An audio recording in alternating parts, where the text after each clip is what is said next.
themselves carry this. Even if they're kind of those kinds of East Asian kind of Buddhist people, Yeah. or that would be classified a little bit Buddhist. Yeah. And they associate Buddhism with openness, with non-precise borders, with tolerance. And one woman said, I guess I'm Buddhist because people say I'm tolerant, right? And it's contrasted very often with what, at least in the Canadian population, seems to be a broadly based attitude. They don't like pushy religion, right? They don't want to be proselytized. They don't want to have religion shoved in their face by whatever criteria, and the Buddhists don't do that. And then, of course, you have the other thing that a lot of the Buddhists don't call themselves Buddhists. Right? So I think it has a lot to do with the way that tradition operates, and how it's different from, it's not just kind of like a weird perception that's based on kind of mediatization. That's certainly part of it. But it's also that the way the Buddhists themselves carry it, that it's kind of, I compare it, for instance, to Hindus. Hindus will always say that, you know, they'll do the many paths lead to the same goal kind of thing. So we are Hindus, but you know, we accept everything, right? That kind of thing. You have this similar kind of portrayal of this particular religious identity as having these characteristics. So I would say that it's probably because Buddhism is actually like that, right? And Buddhists make sure it is. And that, quite aside from the fact that, you know, Buddhists can be very nasty. But maybe also there's like the issue of invisibility. I guess that's to continue on what Peter was saying, the fact that there's no like visible signs, and there's no and also I guess maybe in the general mind with all the issues of accommodation that have been at the forefront of the news in Quebec for quite some time now. You never hear about the Buddhists asking for any form of accommodation. Meditation room. That never happens, I think. So. Yeah, we've actually used those terms exactly, the invisibility, visibility of Buddhism in Australia. And, you know, on one hand, I think it was like a nun that made the comment when we were surveying about this association with the Dalai Lama. So, like, if you see them in their robes, then it's actually highly visible, and they make a direct correlation regardless of gender. You know, they think of the Dalai Lama if they see someone in robes. But the invisibility comes out in, like, if you're seeking to get funding to do work on Buddhism in Australia or whatever, like, it's really seen as a low risk, you know, low, you know. Low priority. Yeah, low, yeah. So, and there's generally, we were just talking about it, there's generally a lot less research done on, say, Buddhism in Australia, even though it's the second highest religion in Australia. Because, again, it's that sort of relative visibility. And again, there's no awareness. It's probably maybe more of a westernized form of Buddhism that they're aware of. Maybe it's almost sort of that overlaps with sort of New Age notions. Yeah. It's certainly not, you know, Theravada or Zen, or it's not necessarily these very stringent practices and very complicated, you know, different texts that you can look at. They're definitely not aware of that aspect. I taught Religions of Japan twice when I was at Concordia. Right. I would bring them to a Zen center and have them sit and meditate for half an hour. And my students were just freaked out unless like they had done this before, but the fact that it had to sit and try to not think for half an hour. But I thought Zen was easy. It's like, So I think for my participants, it's a similar kind of, they just see like those nice images and sort of positive thinking, and they don't see all the history and the complexities that are attached to it.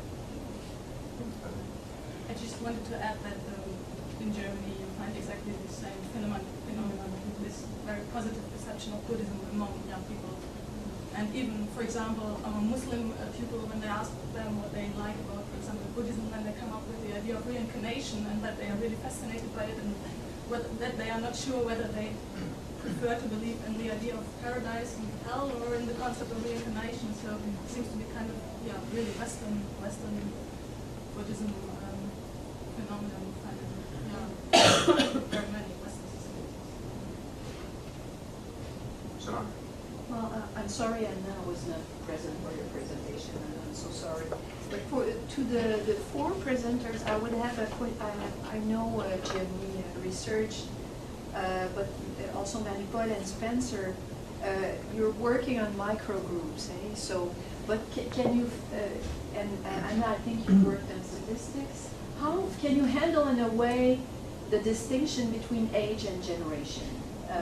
Like, I was hearing, what adolescents were saying, Marie-Paul, and I mean, there's an effect of age, in a way. So, and also there's an effect of generation, generation meaning sociological context. The years 2000 actually are very critical about religion. So, can you have some clues in your results about the relation to what they say about religion or atheism and the stage of life they are in, or you don't have enough material? I have inklings, Yeah, but just for me, I think I have just inklings, but not necessarily complete answers. I know that for me, I was surprised actually at how similar to their parents, their worldview. I think, and it's probably something maybe peculiar to the Quebec context with the Quiet Revolution and the sort of. They spoke about their parents. Yeah, I asked them about Okay. what their parents believed and if their parents were also defined themselves as X, Y, Z, according of course to them. But it was oh no, my parents are also unbelievers and they really don't like religion, and so it was the discourse, you could hear the discourse that was really echoed through their own words. So I was surprised to see how strong it was. I didn't think it would be that present. So No intergenerational gap at all on religion. not for these people, but maybe elsewhere, but not for my participants. Heather and I have a comment on that when there's a time. Well, Why not? Why not? Um, But also Spencer. Yeah, I don't know. I was just thinking that the intergenerational gap wasn't so much between the young people and their parents. It was the young people, their parents, and the grandparents. Because the parents had to break away from something. They literally had to stop being part of their family units or something. One of the parents I interviewed talked about, she posted somewhat innocuous, I donated $20 to a non-religious charity. And her mother, I don't know, I'm doing Facebook enough, but like commented, couldn't you have done something more positive? And this led to a months-long Facebook fight, basically. And this experience is, I think the parents try to keep it from the kids, but the kids are more perceptive than you think, and they see it, and they think, Grandma did that to Mom. And that's where the tension is. It's not so much with the parents, it's with the sort of the thing that the parents had to rebel against. When were they born?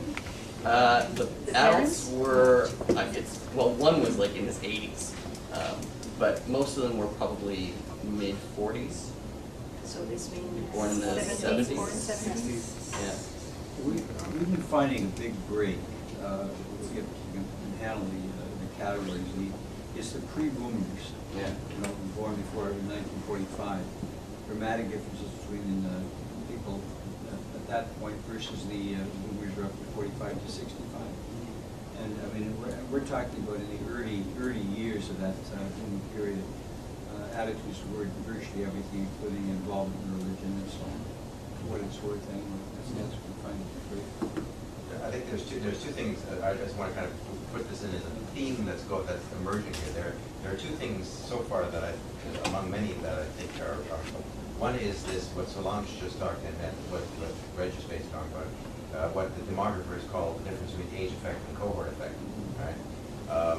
And the cohort effect is very, it's very much present in the sense that these young people represent what Linda Woodhead called in this room not so long ago, religion's not the same as it used to be and never will be, right?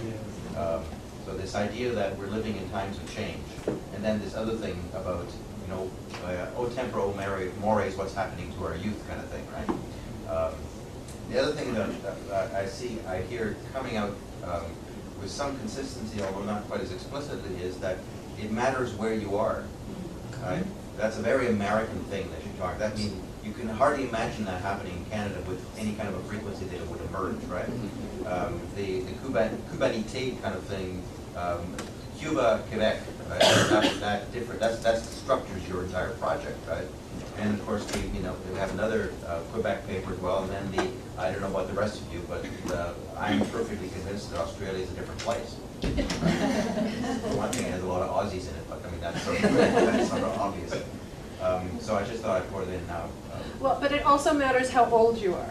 And it's not insignificant that the studies end at high school, right? Because the big break comes about 18, when all of a sudden parents or kids don't conform to their parents anymore too. So, if you're studying under 18s, it makes a big difference than if you're studying 18 to 25. So it's also true that, I don't think we should be surprised that they conform to their parents at that stage, because most of the studies say that that's what people do, religiously speaking. And what Reg is also implicitly, that there are other, and this is going to come up, I mean, came up very indirectly with Spencer, because he was talking about Christian Smith's work. And he's one of these people that's starting to use this expression of emerging adult, which is adolescence plus. And saying this is also a distinct age group, right? Which means, of course, the age groups after that are themselves going to be distinct, and then you kind of divvy it up. And that goes, and are these age effects or cohort effects, and to what extent? And depending where, because you're saying that, but in Quebec, for I would say 30 years, adolescents would not conform to their parents, religiously speaking.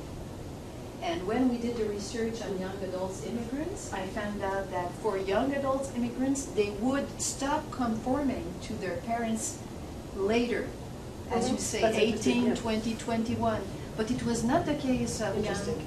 French Canadians. Interesting. They started to take their distance before for many years. Yeah, but Solange, you next. So that's a cohort effect too, because not just in Quebec that happened, but it happened, this is a boomer thing, right? The boomers are the ones who stopped going to church in the 60s.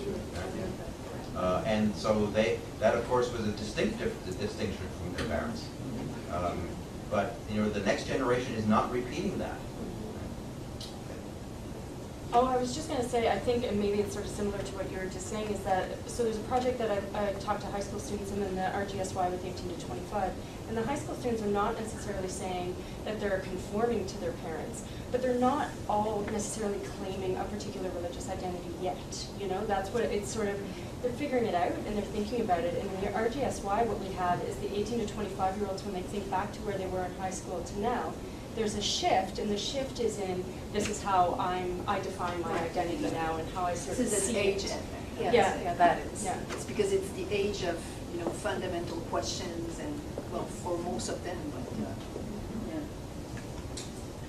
Yeah, I think in this regard, it's important to focus also on the relationships the young people have with their grandparents. And in this regard, you mentioned something very interesting. You said the adolescents you interviewed say their grandparents are Catholic. And if I understand well, you said they are kind of admiring them. Can you elaborate on that? Sure, and I was really surprised because there wasn't even a question in my interview guide. It just sort of popped out when we were talking about family background and what their parents believe. And I'd say about like a third of them mentioned that and would sort of contrast their grandparental practices, their grandparents' practices with their parents. Because all, as I said, the vast majority of parents were not involved nor interested or even downright anti-religion, right? And yeah, so like there's one participant in particular who said that her grandmother had lived some abusive situations and but had faith, and that it helped her get through these situations. And another one whose grandfather had been very poor and worked out of this situation and to a better life, and the same thing. And that, especially that one, she would actually go with her grandfather to church. Not that she really believed herself, but she liked going with him and learning about it. And so there was this interest without being like, frankly, yes, I want to be like my grandfather and believe like he does, but it was more like, I think maybe a a search for some roots, for some background, you know, some connectedness with the past, or maybe sort of a